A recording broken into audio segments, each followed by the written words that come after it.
Okay, so you were making a cut.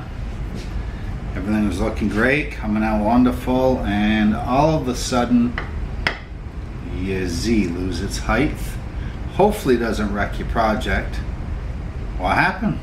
Well, chances are the belt on your Z plate broke, and we're gonna replace one today because that's exactly what happened to mine. Now I have the 2.2 kilowatt spindle on here, which weighs about 10 pounds more than your typical router does for the Shapeoko. I don't believe that's why my belt broke. It probably didn't help any, but I noticed long before I put the spindle on that the belt had frayed, and I think it just wore out over time.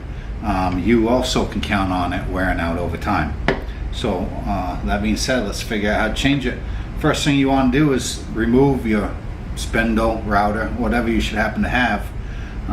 Again, even my mounts look different than what you have if you just have your typical DeWalt or Makita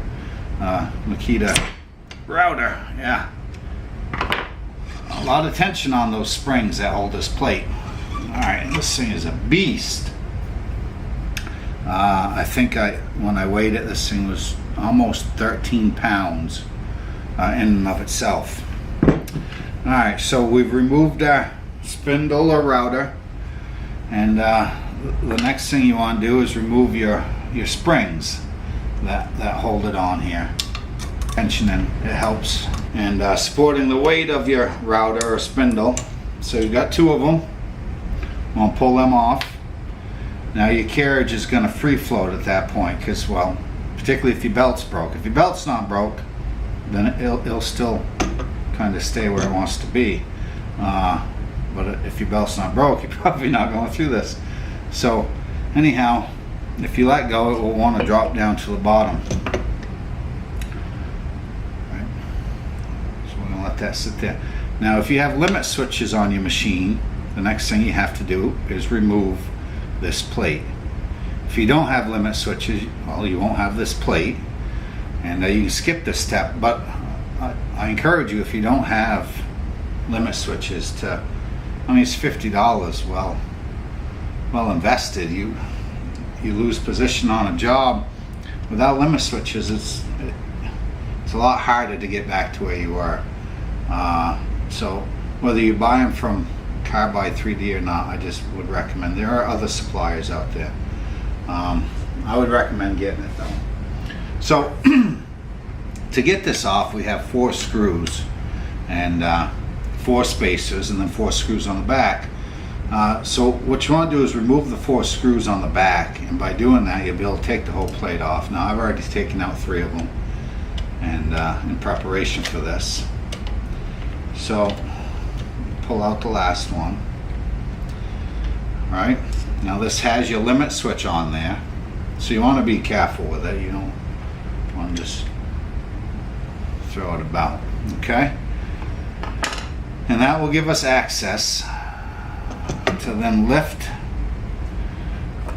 the carriage up and out. Now you can also loosen the nuts, the eccentric nuts on your V wheels.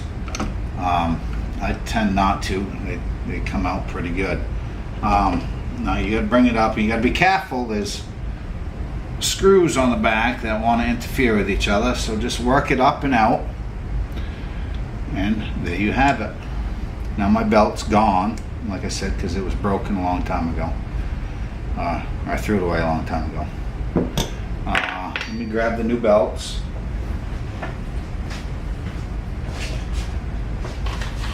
The belt size is 520 dash, well, this says 2 GT. Should say GT2, I believe, or maybe 2 GT is the right. So basically what that means is 520 millimeters. I got these off Amazon. I got 10 of them for like $23, right? I don't know how long it'll take me to use 10, but they're nice to have on hand. Alright, so now some of you, if you look here, I have the adjusting nut bolt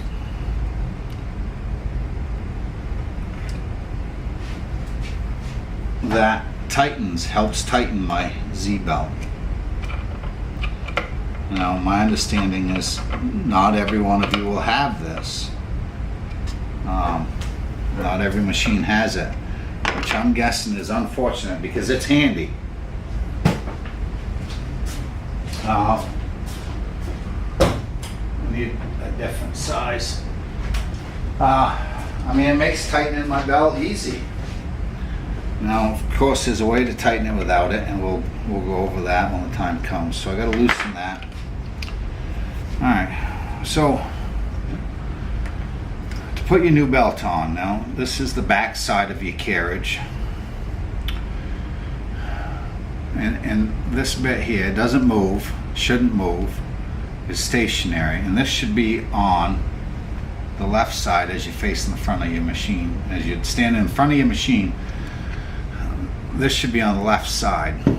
And what you're going to do is you're going to take your belt, you're going to feed it in there and in there. Alright, so you have what looks like this. You go around that pulley and then feed the two of them so it interlocks itself in between these two. Alright. Now this is where it gets tricky. We've got to now mount it back onto the machine.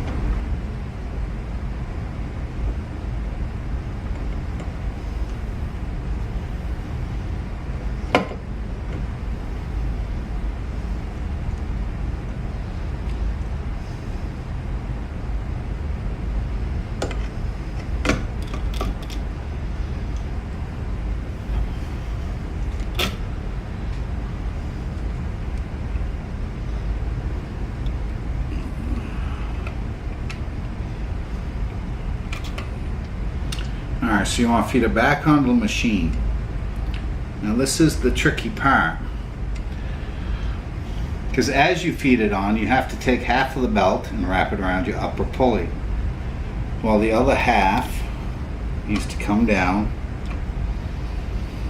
I need to loosen this adjuster up a bit. It needs to come down and wrap around this lower pulley, just like that. Okay.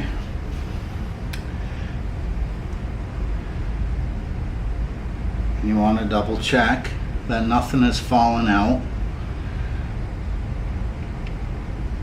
And at that point you ought to be able to run it up and down slowly, because everything's still loose and could fall off.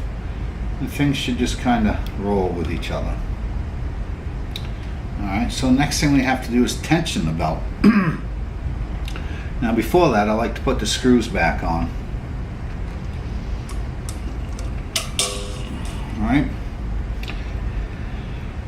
And sometimes one screw works, or I'm sorry, spring. I like to put the springs back on. And sometimes one spring works better than putting both on. Because until this is tightened up and your router or spindle is back in, what can happen is the spring can put so much pressure before you get this belt tightened up that it will pull it up and loosen the whole deal, and the belt falls off and you have to start over. Right. Now I said this screw down here was handy to tension the belt up, and it is, but it's also a bit of a pain to get to. Basically you have to lower this down. You have to feed your T-handle in there and just start tightening it up. Now I can tighten right on those pliers. You know, and that just allows me to come down here and turn it a bit. Sometimes.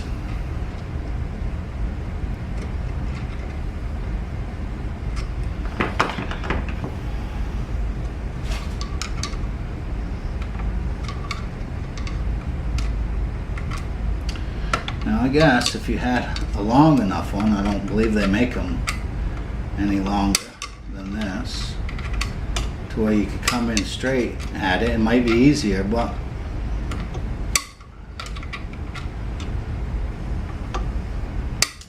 you just gotta keep turning till you get the proper tension.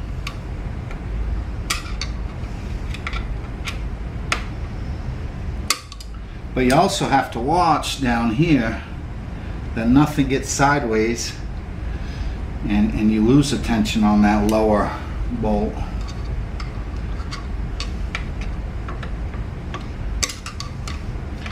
Now, how much tension? Well, I don't have a good answer for that. I like my belts tight. Tight. And my understanding is you can tighten it so much that you will bend the shaft on your motor. That's just what I've heard. I myself have tightened this thing a lot. And as far as I know, I don't have a bent shaft. So it just makes sense to me that the tighter the belts are, the more accurate the machine's gonna be. So I tighten it a lot.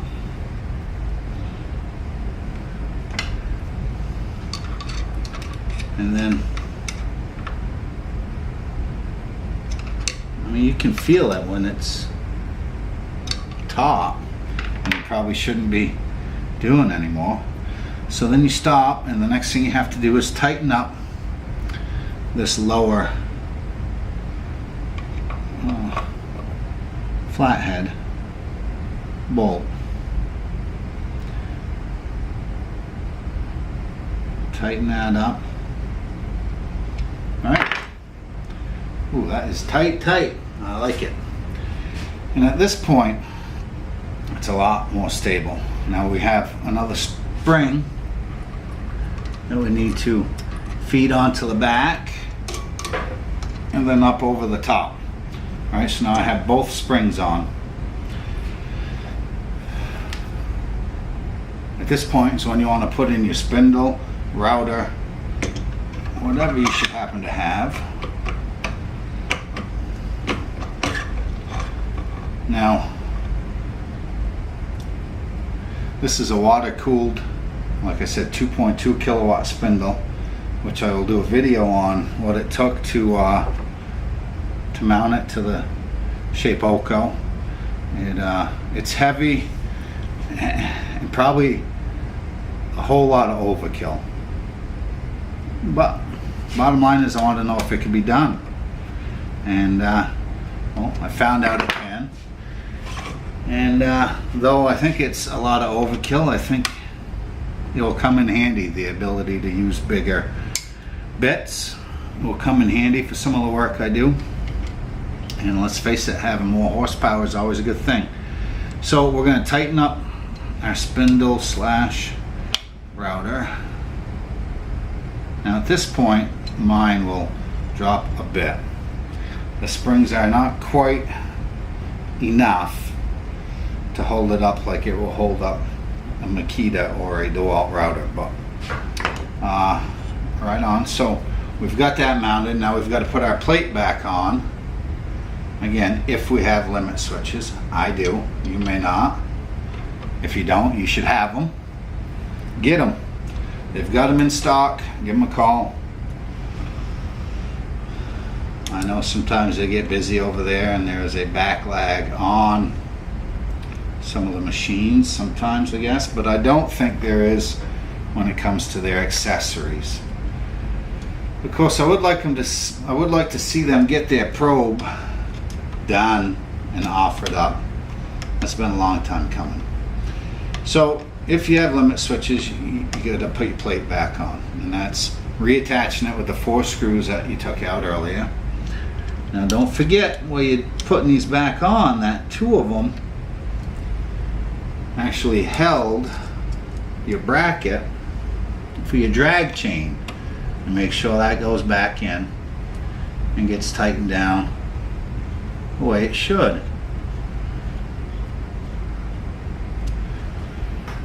And I mean, once you've done that, well, look at that, you're done, and you've replaced the Zbelt on your Shapeoko. You're up and running, and hopefully creating new and wonderful art, or whatever your thing is. Enjoy. Be making a video soon on, again, like I said, how to install a spindle on the Shapeoko. I'll go over the different things, the VFD, you know, grounding, the type of wire you should use, you know, type of cable you should use, shielded, unshielded. I mean, I just think you should always use shielded. We'll see. Till then, take care. I'm back because I almost forgot to discuss how you tension your belt if you're not lucky enough to have the tensioning screw down below like I have. Now again, this is a suggestion that I read on the forum. Makes sense to me. I think it's probably a good way to do it. I think, again, you got to be careful. But so the premise is to get yourself some shims. Obviously you can buy them at any box store, you know the ones. They're just wooden shims. They sell plastic ones. Get some. Wood, plastic, whatever kind. And what you do is you loosen the 4 bolts on your Zbelt motor. You loosen them up, and then you feed the shims in underneath the motor, both from the left and from the right. Okay. These are a little thick. Give me a second here. All right, so you feed them in from both sides. And with your 4 bolts loosened, you start bringing them together.